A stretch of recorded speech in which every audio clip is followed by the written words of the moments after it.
ननद ने किए भाभी के झुमके चोरी। रीमा आज कुछ ज्यादा ही खुश थी। उसके पैर तो मानो जमीन पे पड़ ही नहीं रहे थे। रीमा को इतना खुश देखकर कि 5 साल की बेटी उससे पूछती है कि अरे मम्मी, क्या बात है, आज आप बहुत खुश लग रही हैं। तो रीमा चहकते हुए बोली, अरे बेटा, खुश क्यों ना हूं। तुम्हारी स्कूल की गर्मी की छुट्टियां पड़ गई हैं। अब हम पूरे 30 दिन के लिए तुम्हारी नानी के घर जाएंगे।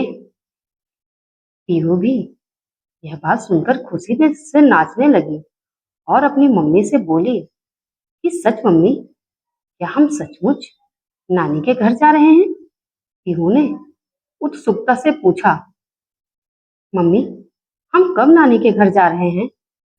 तो रीमा हंसते हुए बोली कि हम 3 दिन बाद ही तुम्हारी नानी के घर जा रहे हैं। रीमा के पति एक बिजनेसमैन थे। उनकी अच्छी खासी इनकम थी। रीमा के ससुराल में पैसों की कोई कमी नहीं थी।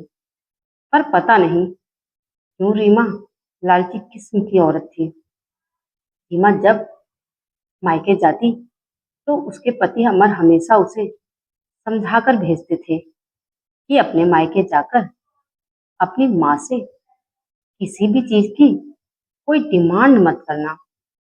अमर के सामने तो रीमा कहती थी कि नहीं जी, भला मैं अपनी माँ से किसी चीज की डिमांड क्यों करूंगी।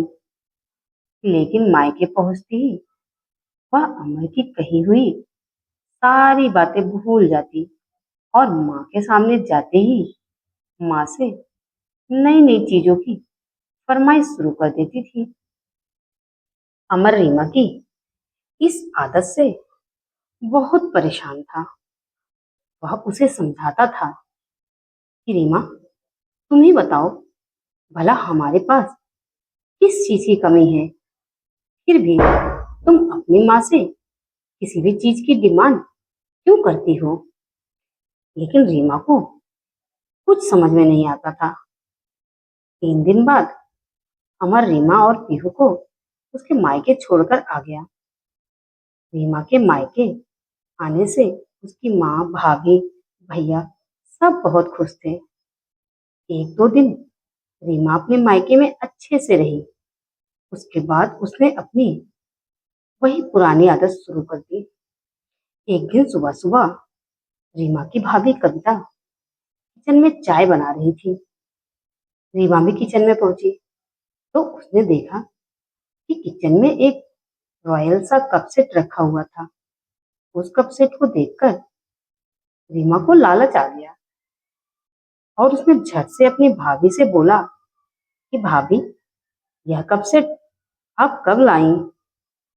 तो रीमा की भाभी कविता ने कहा कि दीदी, यह कप सेट मैं खरीद के नहीं लाई हूँ। यह कप सेट मेरी भाभी ने मुझे मेरे बर्थडे पर गिफ्ट दिया था।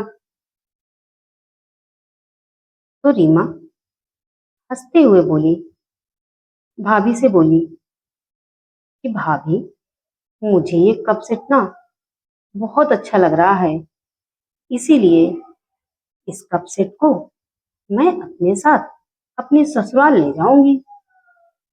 कविता को रीमा की यह बात बड़ी अजीब लगी, लेकिन वह कुछ बोल ना सकी क्योंकि अभी उसको शादी करके इस घर में आए हुए 1 साल भी नहीं हुआ था।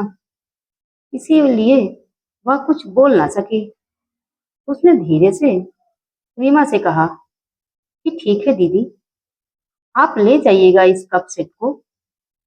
लेकिन कविता को रीमा की यह बात बहुत बुरी लगी क्योंकि उसने मन ही मन सोचा कि यह कप सेट कितने प्यार से मेरी भाभी ने मुझे गिफ्ट दिया था। अगले दिन रीमा की माँ बेड पर चादर बिछा रही थी। इतने में रीमा भी वहां आ गई।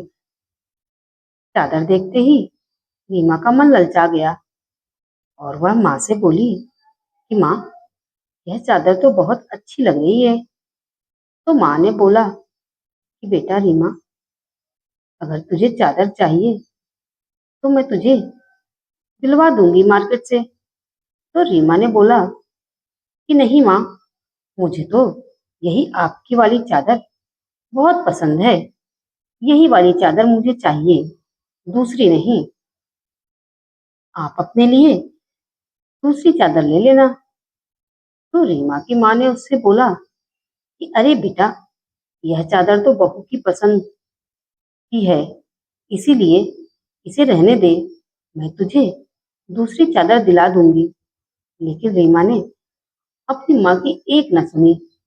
अपनी माँ के हाथ से उस चादर को लेकर अपने बैग में पैक करके रख लिया।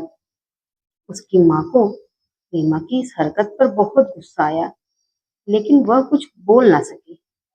अब तो आए दिन का हो गया। रीमा को घर की जो भी चीज पसंद आती, रीमा उसे अपने बैग में पैक कर लेती और अपनी माँ और भाभी से बोलती कि आप दूसरी ले लेना। उसकी इस हरकत से उसकी माँ और भाभी दोनों परेशान हो गए थे, लेकिन वो कर भी क्या सकते थे। अगर वे लोग रीमा को कुछ कहते थे तो रीमा रोने धोने लग जाती थी। इसीलिए उसकी माँ और भाभी उसे कुछ नहीं कहते थे। ऐसे ही धीरे धीरे समय बीत रहा था। 2 दिन बाद रीमा के भाई की शादी की पहली सालगिरह थी। रीमा की माँ ने सोचा कि मेरी बहू की शादी की पहली सालगिरह है, तो क्यों ना मैं अपनी बहू को कुछ अच्छा सा सरप्राइज गिफ्ट दूं। यही सोच करके रीमा की माँ मार्केट गई और अपनी बहू के लिए सोने के झुमके लेने लगी। जब वह अपनी बहू के लिए सोने के झुमके खरीद रही थी, तो उन्होंने सोचा कि अगर रीमा के लिए भी एक कान का टॉप्स ले लेती हूँ, नहीं तो उसे बुरा लगेगा। जब रीमा की माँ मार्केट से आई तो रीमा की भाभी तो घर के कामों में लगी हुई थी और रीमा आराम से सोफे पर लेटकर टीवी देख रही थी। जैसे ही रीमा की माँ मार्केट से आई तो उन्होंने रीमा को वह सोने के झुमके और सोने के टॉप्स दोनों दिखाए और बोला, यह सोने के झुमके मैं तुम्हारी भाभी के लिए लाई हूँ। उसकी शादी की पहली सालगिरह है, इसीलिए। लेकिन बेटा, अभी ये बात तुम अपनी भाभी को मत बताना, क्योंकि मैं उसे सरप्राइज गिफ्ट दूंगी। फिर जो दूसरा सोने का टॉप्स था, वह रीमा को देते हुए बोली कि बेटा, जब मैं तेरी भाभी के लिए झुमके ले रही थी, तो मैं तेरे लिए भी यह सोने के टॉप्स ले आई। इतना सुंदर था कि रीमा का चेहरा गुस्से से थमथमा गया। रीमा गुस्से में माँ से बोली कि माँ, भाभी को इतना भारी झुमका और मुझे यह हल्का सा टॉप्स। नहीं माँ, मुझे यह टॉप्स नहीं चाहिए। मुझे तो यह भाभी वाला झुमका चाहिए। रीमा की यह बात सुनते ही उसकी माँ का मुंह खुला का खुला रह गया। अपनी बेटी की ऐसी लालच भरी बातें सुनकर उन्हें बहुत गुस्सा आया, लेकिन फिर भी वह शांत स्वर में बोली कि बेटा रीमा, तेरी भाभी की शादी की पहली सालगिरह है, इसीलिए ये झुमके मैं अपनी बहू को ही दूंगी। अगर तुझे यह टॉप्स नहीं चाहिए तो मत ले, कोई बात नहीं। इतना बोलते हुए रीमा की माँ अपने कमरे में चली गई और वह जो भी झुमके और टॉप्स लाई थी, उन्हें अपनी अलमीरा में रखने लगी। रीमा को अपनी माँ की यह बात बिल्कुल भी अच्छी नहीं लगी। उसे अपनी माँ की बात सुनकर बहुत गुस्सा आ रहा था। रीमा मन ही मन सोच रही थी कि मेरी माँ को अपनी बेटी से ज्यादा बहू प्यारी है। रीमा का दिल तो झुमके पर आ गया था। वह मन ही मन सोचने लगी कि मैं वह झुमका लेकर रहूंगी, चाहे इसके लिए मुझे कुछ भी क्यों ना करना पड़े। रीमा ने सोचा कि माँ तो भाभी को झुमके सरप्राइज गिफ्ट में देना चाहती हैं, तो मैं माँ की अलमीरा से झुमके निकाल कर उसकी जगह टॉप्स रख दूंगी। भाभी को तो पता भी नहीं चलेगा कि माँ उनके लिए सोने के झुमके लाई हैं। अगले दिन जब रीमा की माँ मंदिर पूजा करने के लिए गई, तो रीमा ने सोचा कि यही मौका अच्छा है, मैं माँ के अलमीरा से वह झुमके निकाल लेती हूँ। और वह जल्दी से अपने माँ के कमरे में गई और उसने सोने के झुमके ले लिए। लेकिन अपनी माँ की अलमीरा से जब वो झुमके निकाल रही थी, तो उसी समय कमरे में उसकी भाभी कविता आ गई। कविता रीमा को झुमके निकालते देख हैरान हो गई और वह रीमा से बोली कि अरे दीदी, आप ये क्या कर रही हैं? आप सासू माँ की अलमीरा से क्या ले रही हैं? अपनी भाभी को एकदम अचानक देखकर रीमा तो घबरा गई और हकलाते हुए बोली कि वो कुछ तो नहीं, नहीं, मैं तो बस यह झुमके देख रही थी। इतने में रीमा की माँ भी मंदिर से आ गई। अपनी बेटी के हाथ में झुमके का डिब्बा देखकर वह सारा मामला समझ गई। रीमा की इस हरकत से रीमा की माँ की आंखों में आंसू आ गए और वह रोते हुए रीमा से बोली कि बेटा, मायका वह जगह है जहाँ से बेटियों को प्यार और सहारा मिलता है, ना कि वहां से चीजें छीनी या चुराई जाती हैं। बेटा, मैंने तुमको लेने देने में कभी कोई कमी नहीं की, फिर भी तुम्हारा लालच खत्म ही नहीं होता है।